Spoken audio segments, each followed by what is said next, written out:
Uh, Primarily, the thing I want to talk about tonight is the obligations you need to meet as a couple. Okay, so uh, if you are, um, you know,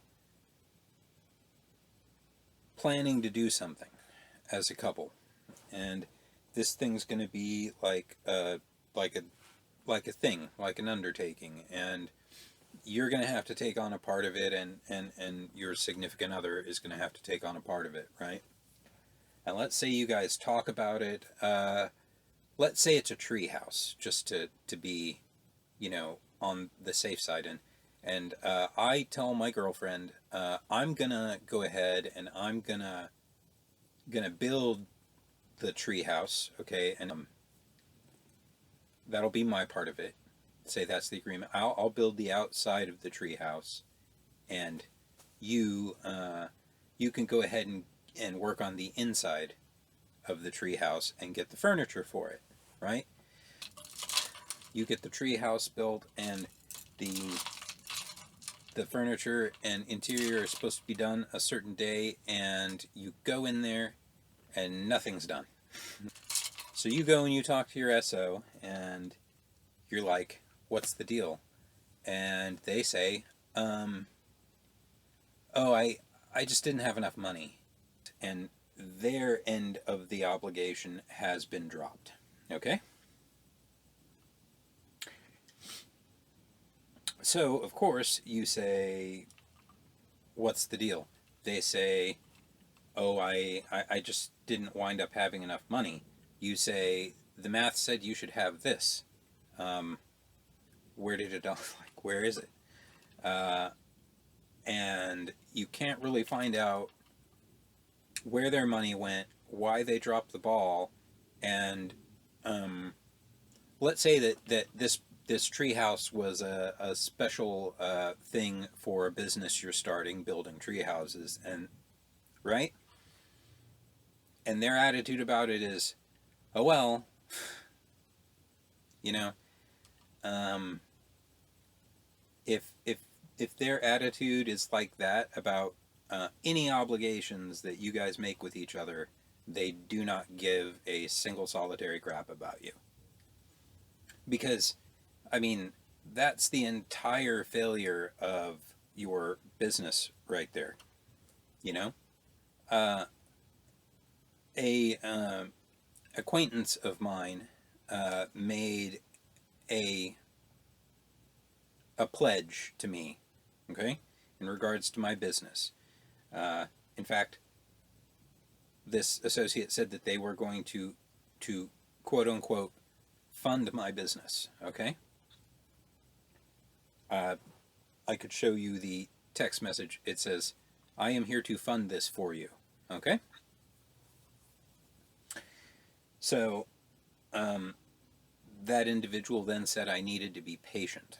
Okay, I sat around for a year. I sat around for a year planning things out, and then this individual started bragging about their money a lot.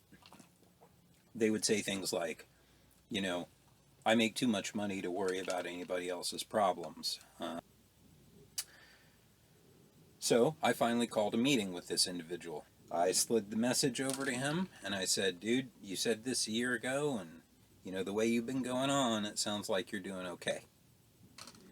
And they were like, well, yeah, but there's this and this and this, and I just bought a house, and yada yada yada. And I'm kind of like, yeah, but you're still bragging and everything, so you know, I think you can slide me over.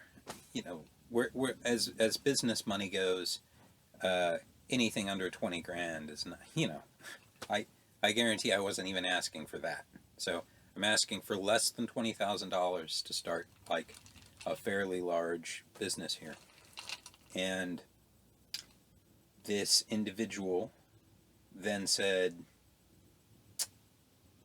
well, I'll go ahead and match what you put in. And then I knew right there that this person had no intention of helping me, because they know me and my family full well, and neither of us are in a job position living in the Metroplex to really save anything, you know? Not, I mean, to get $20,000 together to start a company would literally take us half a decade. Okay, I'm 45 years old. I am done waiting. I've been wanting to start this company for half a decade already, and I'm not gonna wait till I'm 50. I can't wait till I'm 50. The way that my health is declining and everything like that, the way I see it is I have about 5 years to teach a manager how to construct instruments the way I want them constructed, and maintain company standards the way I want them maintained, so that when I can't stand on my foot anymore, or I can just sit in my office and be quality control. That's kind of what I'm looking to do.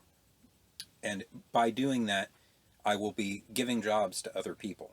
So, it just wasn't a situation where I could wait anymore. I had waited. I'd already waited a year with this individual, and again, 4 years of planning before that. Kind of right around when I got married is when I sort of started getting this idea. About 2 years ago is when I started being kind of more open about it. And that's why I've been saying lately, you can't trust anyone. You can't trust anyone. I come from the Rio Grande Valley, and those of you from the valley know how small towns are there. I mean, we're talking about towns that are 50,000, 75,000. McAllen's pretty big. Brownsville's pretty big, but you're from like Harlingen, Raymondville. I guarantee everybody in Raymondville knows each other. Everybody in Harlingen knows each other. Okay. Your word is everything in the Rio Grande Valley. And I just didn't have people breaking their word to me down there. I mean, one or two people, sure, but like most people kept their obligations to me down there because they know that gets around. If somebody does me bad, people are going to hear about it. Okay? And if I hear people are going to go and purchase what this individual sells, I will tell them that he backpedaled on a business deal with me, that I know that dude personally. He backpedaled on a business deal with me. He has a ketchup popsicle game going on, and I wouldn't trust him to sell falsified patents to his own mother. And I've always had an issue with him in some way. Despite mostly getting along. And I kind of had a feeling that this is probably what was going to happen. He's going to talk big, and then it was going to be like, oh, that's just too, somebody wants a house, he can drop, 25 grand on them or whatever.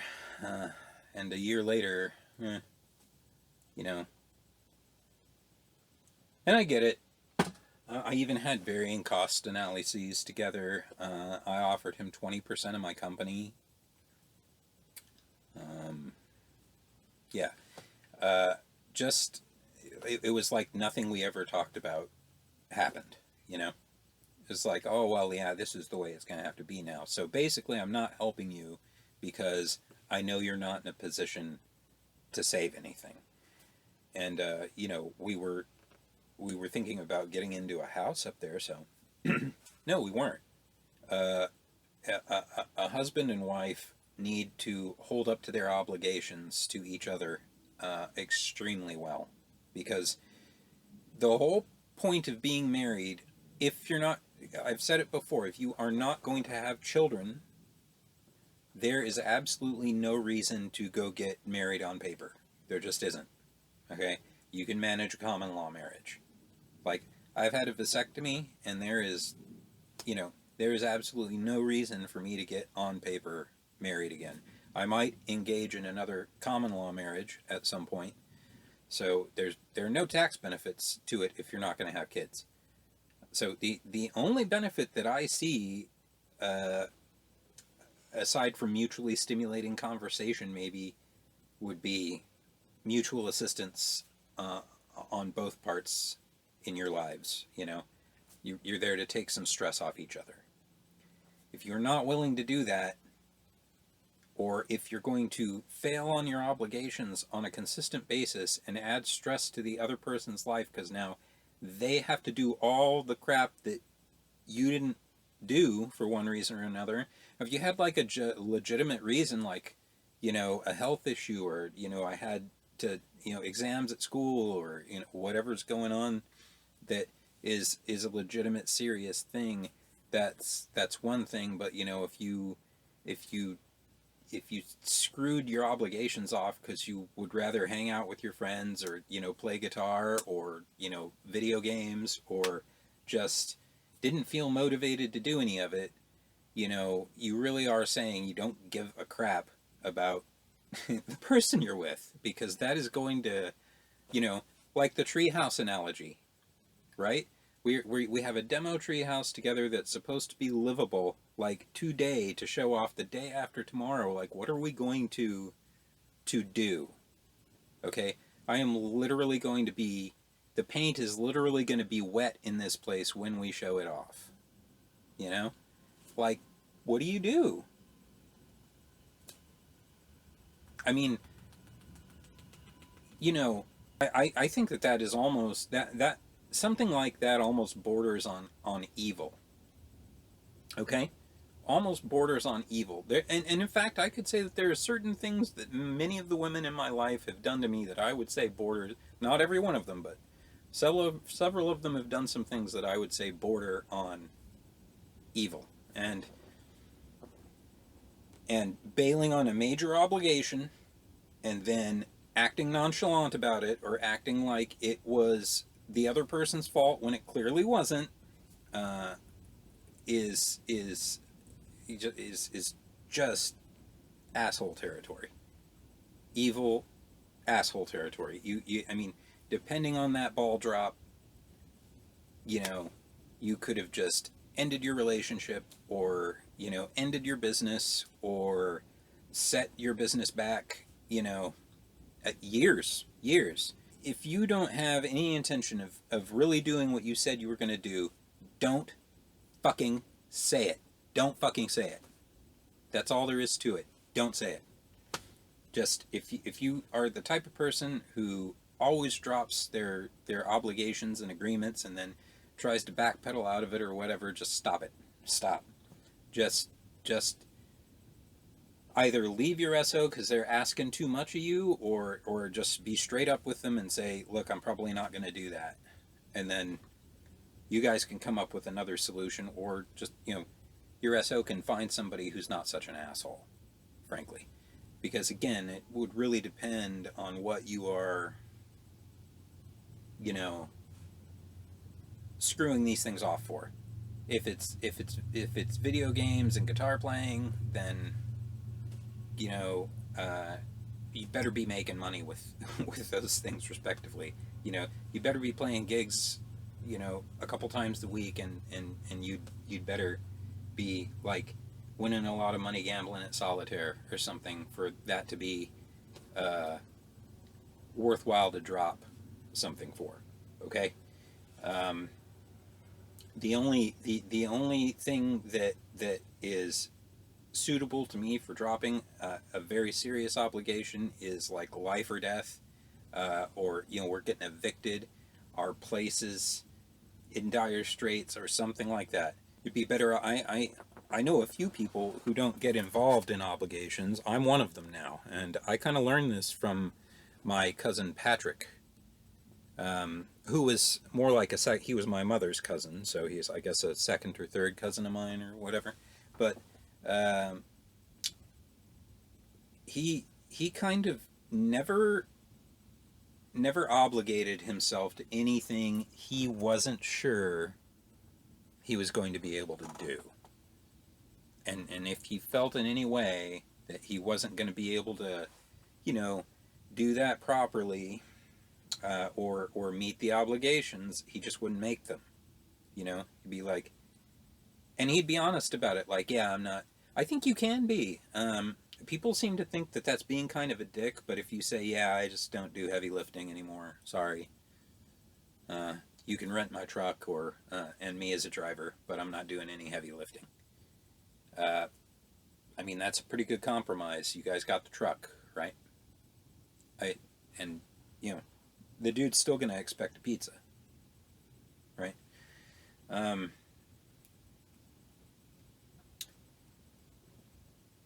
I I don't know. I just think that people ought to be a lot more careful about the alleged promises they make. If your ass can't cash that check, don't fucking write it. Not to your husband, not to your brother, not to your sister, not to your uncle, not to your aunt, not to your granny, not to your probation officer. I don't care who. Don't write a check that your ass can't cash in any way, shape, or form, financially, agreement wise. Just, if you think for 1 second, and sit there and do the math, tell that person, like, hey, I need to think this over for a second, and just think out whether you can really do it. Sit there, do the math, go, okay, in order for me to do that, I'm gonna have to like give you this much a check and everything like that, and then I won't be able to afford rent. So I'm sorry, I can't do it.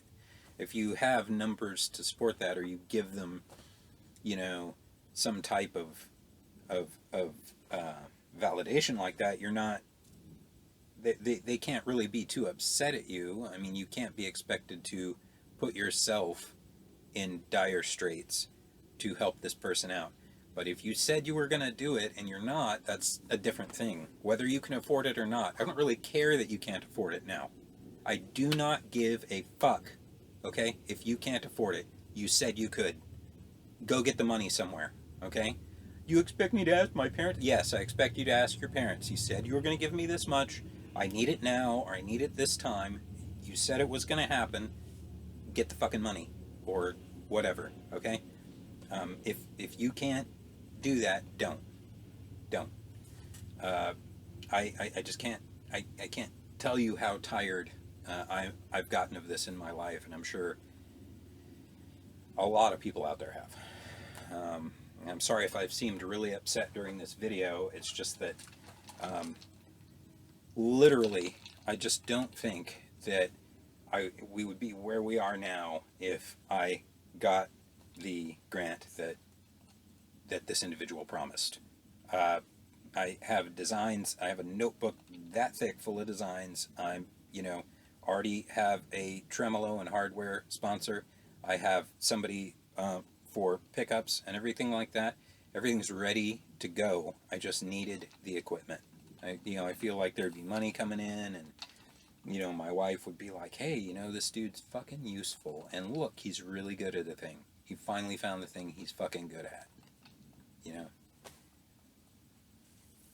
But I guess if that's going to happen, it's going to be on my own coattails, not someone else's. Or if it is going to be on someone else's, it's going to be, a lot more set in stone. I'm going to go ahead and say goodnight to you guys. Go on running, signing out.